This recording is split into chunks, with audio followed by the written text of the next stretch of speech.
Hello and welcome to Unapologetic, the UK podcast on politics, news and stuff from a right-of-centre viewpoint. Okay, we've got all sorts of people in today. We've got two of our regulars. Say hello, Sam. Hello. Say hello, Susan. Hello. And we've got our elder statesman newbie, Jonathan. Say hello, John. Hello. And there he is. Okay, so we've got a whole bunch of stuff to talk about today. And the first topic that we're going to talk about is Boris Johnson. Of course, it's Boris Johnson. He's our Prime Minister and he's driven the left and Remainers to distraction this week. Or at least they give the appearance of being infuriated after his renaming of the Benn Act as the Surrender Bill.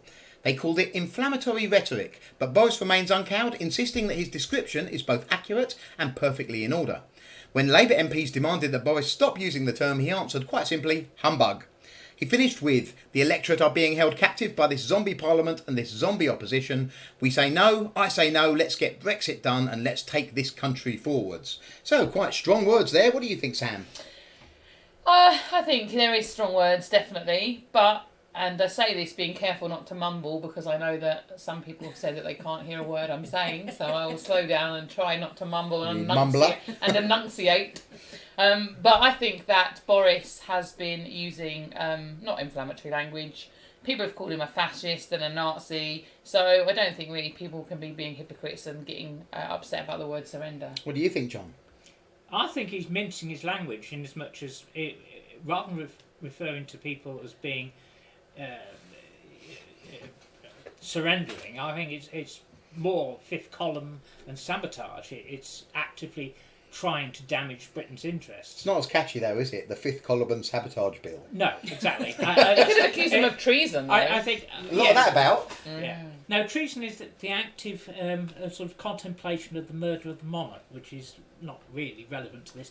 But oh dear, geek alert. I just thought I'd throw that one in. What do you think, Susan? What do you think? I listened to an interview the other day actually about the first day that Parliament came back into play, and all they did is speak about their feelings and emotions, and everyone got kind of upset and threw their dollies out the pram because of one word.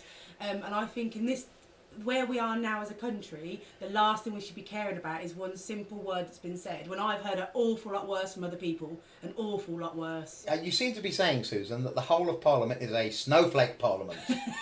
Well, it's pretty cold in there. That could be deemed inflammatory language, I think, in today's attitude, or today, what's the word I'm looking for there? Society. No, that's not that. Forget it. I'm sure people who are listening to this podcast will tell me the word I was trying to think of. Anyway, well, you make a fair point, Susan, because one person has said if Labour MPs don't like violent language in politics, then why did John McDonnell reportedly say of Esther McVey, why aren't we litching the BITCH? Lynching. Yeah, lynching. Yeah, what did I say? Litching. Why aren't we litching? Turning into a lynch. Lynching the BITCH. Litching. Rather worse than the word surrender and humbug, I think, and actually genuinely inciting violence, maybe.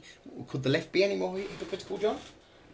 Well, it'd be difficult for them to be more hypocritical, but this is a load of nonsense about nothing, really. I mean, what language you choose to use is you're trying to convey an idea, and it pretty much conveys the idea. And this is, bear in mind, this is coming from someone who actually voted Remain, and I don't take exception to him referring to surrender, because it is. You're taking your life in your hands by coming out as a Remainer in this room, you know, John. Well, I'll live. Is that inflammatory rhetoric? Yeah, but what about calling her a lying bitch, though? John McDonnell calling someone a lying... he said lynch. We're all getting the wrong words now. He said he wanted to lynch Esther McVey. He said lynch the bitch. I mean, you said that you're not too worried about language, but I'm sure there are some words we definitely can't say. I mean, there are definitely no-go words, aren't there, in society? There are some that we have accepted. Well, there are, and I could cite some good examples. No, please but don't. Please don't. I can just imagine, for people who don't know Jonathan, we brought him in because he can be a little controversial, so we never know quite what he's going to say next. What do you think, Susan? I personally hate the word bitch. I know you spelt it out, Steve, and that was really nice of you, but I really, really hate the word bitch. And I just don't see how calling any person a bitch gets any sort of message across, apart from that you're a horrible little person. You're right with the lynching part. It's the bitch bit. I'm not too fast about the lynching part. You got to do what you got to do. But no, acting like children, I wouldn't allow that on a playground. I wouldn't allow, if my child come home and said they'd said that, I'd be absolutely disgusted and I would challenge them on it. I don't see why adults are saying it in the public arena in order to encourage sides to be taken over things. And also, there's this woman on Twitter, I think her name's Jess Phillips, she's a Labour MP, and she always gets really aerated and saying how, awful people are. Why isn't she challenging John McDonnell? Because I've seen this, and I'm not trying to be like a super feminist or like really do her down, but she's only, she's quite a small woman. She's, she's very powerful and strong, but so some massive guy is an old man is have to shout at her and say he wants to kill her, basically. Let's lynch the bitch. How is that okay? Well, it's not okay, is it? And the simple fact is, it's one rule for them and one rule for everyone else, isn't it? Imagine if Boris had said it to one of the Labour MPs. They'd have lost their mind. The end of him, yeah. Yeah, okay, well, let's move on anyway, because I think we've covered a fair bit of that. I did want to talk about the archbishops and the bishops condemning Boris, but I don't think we really care what they think, do we? I mean... I think the most interesting thing about that is someone has taken the trouble to phone round all the bishops to get their views on this. It's asking an irrelevant body about... a piece of irrelevance. Yeah, if you're listening, and then publicising the results of your survey. If you're listening and wondering what this is about, it's the news that 118 archbishops and bishops of the Church of England have condemned Boris over his use of the term Surrender Act. So yeah, they're used to condemning things, though, aren't they? So they condemn an awful lot of things about some really, really good people. So yeah, I'm not interested in their opinion whatsoever. Yeah, until they can accept everyone on this planet for who they are and what they are, then I have got no interest in what they say. Okay, I mean, we weren't going to mention this, but now apparently we are. It's an interesting point that 118 bishops and archbishops does suggest a certain amount of overmanning in the Church of England. Bear in mind, I am a member of the Church of England. So my question, I guess I'd ask You're you, not doing Sam, well in this room, John, I'll tell you. 118 of them, they found up 118 of them. So did they only find 118 and every one of them had the same view? Or did they find more than that and they're only mentioning the ones who had that view? Well, the other question is, what was the question they were actually asked? Is your name Samantha? Stop mansplaining, will you? Sam? I don't know, I just think that the church... I am, I do believe in God, I am a Christian, but is it really their place to get involved in politics and be given an opinion? I don't think so. Okay, That's my view. Well, moving on to Greta Thunberg. What would Jesus do?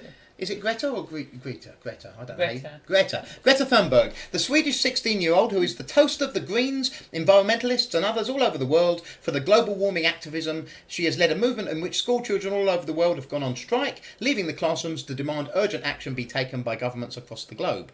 But Greta isn't universally loved. The subject of many memes and articles criticising her message and even, in some cases, her.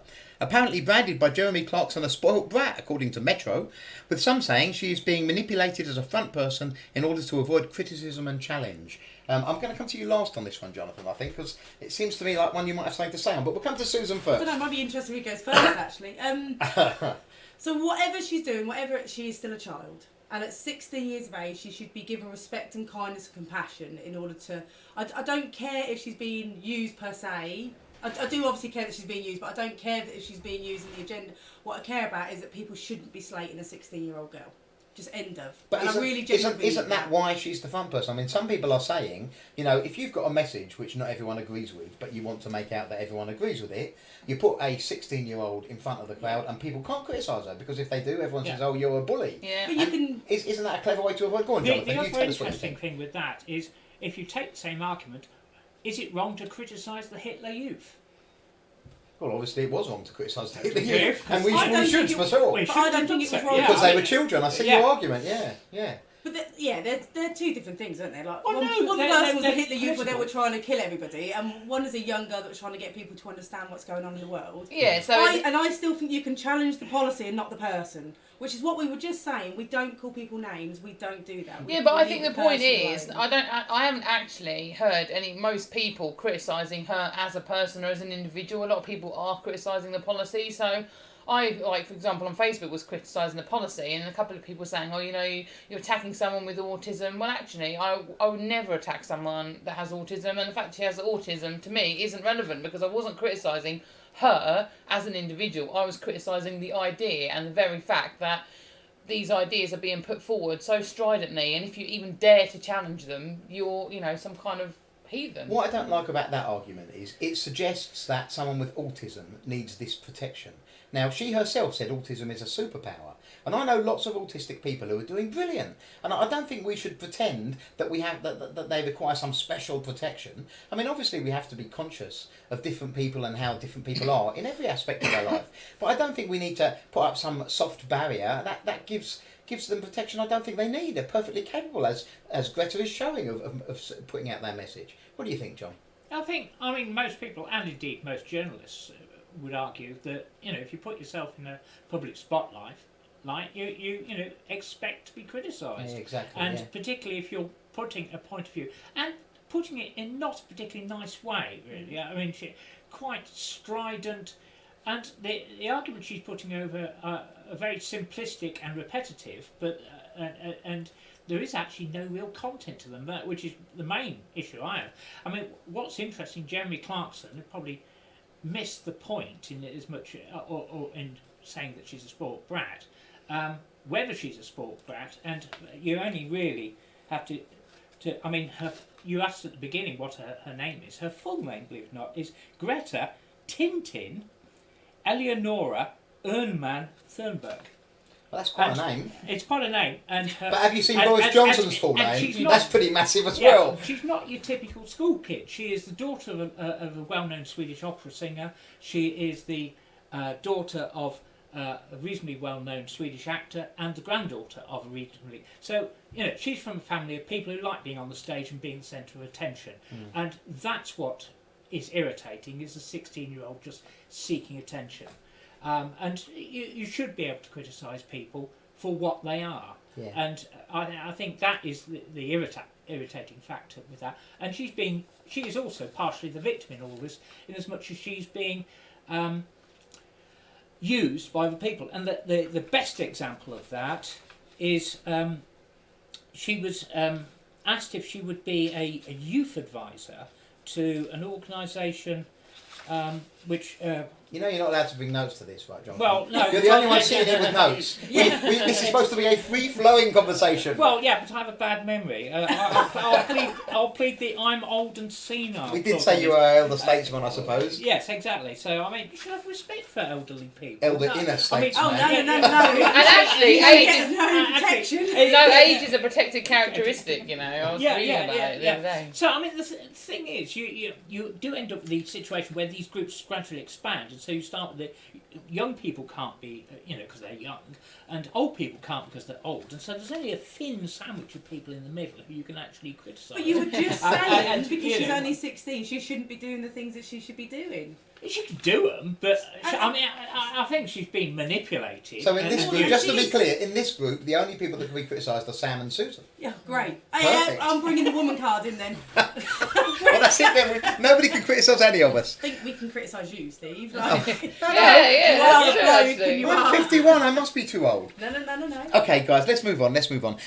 So the next thing is, there's apparently a rumour that there's going to be a vote of no confidence. I know we've heard this before, but we're being told again a vote of no confidence in Boris or the government is coming. And although some people think that this will lead to a general election, the suggestion in the papers is it will actually lead to a caretaker government, potentially with Jeremy Corbyn as a caretaker Prime Minister.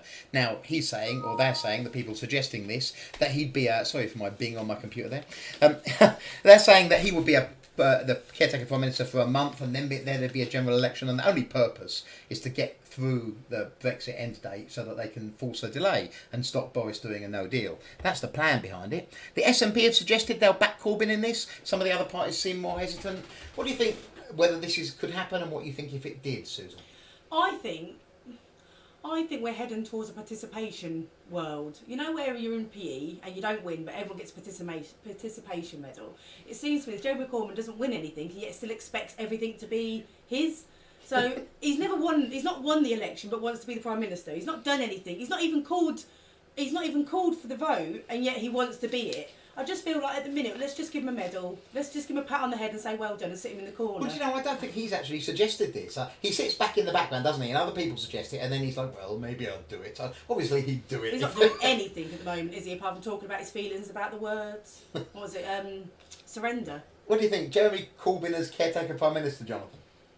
Well, it's a pretty ludicrous idea anyway, and I mean, it'd be electoral suicide for the Scots nationalists to try and put him in place. I mean, this is what happened to the Liberals. Go back, the sort of era when they were sort of shooting dogs and things. Keep alert. Who shot a dog? Who shot dogs? Yeah, that's really horrible. You go on these tangents, Jonathan. Nobody knows what you're talking about. Everyone remembers Rinker being shot, Jeremy Everyone's Corbyn. looking at Jonathan completely bemused. Let me ask you, Sam. Jeremy Corbyn as Prime Minister, what do you think? I hope we've got enough turnips for everyone to eat because we're going to need them. You see, no, in all seriousness though, if they did that, if they convinced all the opposition and the independents as such as they are, and there's not many of them left, I know, and the Lib Dems, and if everybody all formed a kind of a losers coalition and installed Jeremy Corbyn as Prime Minister, don't you think the country would go mad? I mean, seriously, I think they're past in order caring, to though. stop Brexit, the country would go mad. Yeah, I think they're past caring. I really do think they're past caring about the people. But when they say about they've shown- inflammatory language and divisive language, don't they realise that they are absolutely messing with fire to do something like that? I think they think we're all stupid, that we're all little people that need to be patted on the head and not hear bad words and told what we're thinking and when we're thinking and how we're thinking. They're playing a really, really dangerous game. And just to be clear, when I say messing with fire, that's not inflammatory language. It's just me using a metaphor, okay? Inflammatory. Yeah? See what I did there? So, Sam, what do you think? That joke was so bad. It's my dad joke. What do you want? Come on. I can't remember what we're talking about now. All I can thinking about is fire and inflammatory. A caretaker government led by Jeremy I've Corbyn. already said it's about the turnips. Yeah, is Keep that your listening. entirety of your contribution? I just say, yeah, everyone knows my feelings on Jeremy Corbyn. He's a bad guy. I don't know what else is there to say. Okay, right. Well, then moving on to our last item, and this is about Nigel Farage of the Brexit Party. So Nigel Farage is apparently going to be investigated by the police after saying to an audience in Newport that he would take a knife to pen pushers. And this is what he actually said. In a video, Mr. Farage said, "And when the president of the Port of Calais and the boss of the Port of Dover tell you they're 100% ready for Brexit in whatever form it comes, I suggest we listen to them and not the overpaid pen pushers in Whitehall who are not doing a neutral job. And once Brexit's done," he said, "we'll take a knife to them, all right? Had enough of it. Had enough of all of it." So that was what he said. Now he's being investigated by police. What do you think, John? I would think it's about a 2-second investigation. No case to answer. It's ridiculous. Yeah, the trouble is they bring these cases, they get all the headlines, and then the case is thrown out. But what I think the aim is to try and make the headlines rather than that. What they want to do, and I'm no fan of Nigel Farage, but what they I think are trying to do is to just besmirch his name every time they throw a headline like that, and it doesn't matter whether it comes to anything. All that matters is the coverage, isn't it, Sue? It is. I don't think it was the brightest thing to say, is it? We'll take the knife to them. I know he didn't mean it in that context, but it's not the brightest thing to say. But do you know what? He actually speaks from the people, because people are the frontline workers are the ones that we kind of respect and like. The people that talk about everyone else's job that they're doing, they're the ones that are getting on everyone's nerves. So I can see where he's coming from, but I just don't think it was the brightest thing to say. No, but I mean, people say they want politicians to speak the truth, to speak honestly, and then they do that, and they use a metaphor, and this is obviously a metaphor, isn't it? They do that, and then people say, "Oh, you shouldn't have said that. You should have thought more carefully." If everything they come in is pre-prepared on a script, they're not speaking from the heart, are they? And do you think, Sam, that he really meant he was going to take a knife to pen pushers? A knife? No, I don't think he meant it like that. I do think it was unwise, but I think the point he was making is people are sick of bureaucrats. Well, I mean, I think a lot of people are. I think a lot of people feel very frustrated with not just the Brexit process, but the process of lots of things. And I think a lot of people say, "Why don't you just get on with it?" And the truth is, they can't get on with it because these layers of bureaucracy preventing them doing it. I mean, what do you think, John? Well, unfortunately, I've got to refer you to my pre-prepared text on this, so I'll have to get back to you. You're going to refer us to your pre-prepared text that isn't pre-prepared. Oh dear. I'm glad we invited you, Jonathan. We thought we were going to be really controversial, but anything controversial has clearly been left off of the cut. What do you think, Susan? I don't know, really. I just you're totally right. If you're going to speak from the heart, you're going to speak passionately. You're not always going to get it right, and you're going to say things that they're not always going to come across right. And do you know what? To be fair to the guy, like I said, I'm not a massive fan of him, but to be fair to him, he goes out and he says what he thinks. Yeah. And I quite like that. It's a lot better than the stage response of a lot of people that say one thing and then 2 minutes later they're saying another and then they're saying this and they're something else. So actually, he's been quite consistent for all of this. So I'm not sure what the case is here. And you've got to be an idiot to think that Nigel Farage was saying he was going to get a physical knife and do harm to someone. You've got to be an idiot to think that, listening to that speech, haven't you? So I don't believe anybody really thinks that. So what are they doing? They're saying, well, you used the word knife and someone else might take the wrong... Who is going to listen to Nigel Farage use that metaphor and say, do you know what? I was all right before, but I think now I'm going to get a knife and do some stuff. I mean, is anyone going to do that? No, but it's just politics. People just keep attacking everyone all the time about what they say. Yes. You know, one side says something, and then the other side attacks them, and then that side says something, and someone attacks them. It's just the world we live in. It's just politics. People just want to have a pop all the time. We also live in a world of deliberate misunderstanding. In other words, they, pretend that it has another meaning when it patently has one meaning, and they pretend it has another meaning in order to criticise people because they haven't got something a bit more substantial to it. Just Well, like it's the like, Surrender Acts, like when you're a kid, sometimes if you're really naughty, your parents might be like, oh, I'm going to kill you in a minute. They weren't actually physically going to kill you. They might ring up social services and be like, oh, my parents are going to kill me. Because obviously they didn't mean that. Yeah, my mum used to say I was going to be laughing on the other side of my face, and I've never really understood what that meant, actually. That's what we get. Yeah, we're going to get back to the whole childish thing, aren't we? All they ever seem to do is pick and point and name call. They never actually hit what the people want them to talk about. It's a good diversion tactic, really, isn't it? I think so. Well, we've had a good chat, and I think we've covered quite a few subjects. So hopefully everyone who's listening has enjoyed this. But that is pretty much the end for today. We have been Unapologetic, the UK podcast on politics, news and stuff. See you soon.